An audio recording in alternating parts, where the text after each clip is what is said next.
যে কাজগুলো আমি নড়াইলের জন্য করেছি সেই তালিকাটা যদি আপনি ধরেন তাহলে শুধু একটা ইউনিভার্সিটি এখন বাকি আছে। একটা সি ক্যাটাগরির জেলায় কি কি প্রয়োজন, একটা ইউনিভার্সিটি বাকি আছে।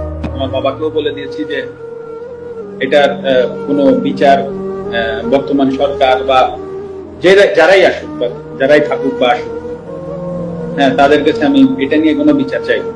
কারণ এটা আমার কাছে মনে হয়েছে যে আসলে এই বাড়িটা তো আসলে যশোর থেকে এসে বা খুলনা থেকে এসে বা ঢাকা থেকে যে কেউ ভাঙে, হ্যাঁ, নড়াইলের মানুষ কোনো না কোনো জায়গা থেকে উঠে এসে ভাঙছে।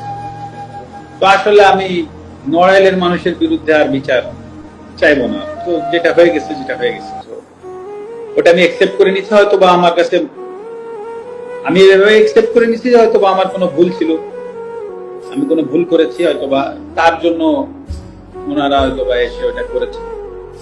তো আমার মনে যদি বিন্দুমাত্র কষ্ট এখন আর নাই, আমি মানে কষ্ট নাই এই কথাটা ভুল, মানে কারো প্রতি রাগ ক্ষোভ এগুলো কিছুই নাই।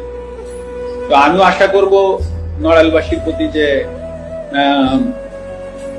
আমার কোনো ভুলে বা কোনো জায়গায় যদি কষ্ট হতে থাকে, তো আশা করি তারা তো একটা স্টেপ নিয়েছে, তারাও আমাকে এই জায়গা থেকে ক্ষমা করবে। এটাই আমি আশা করি, এর বেশি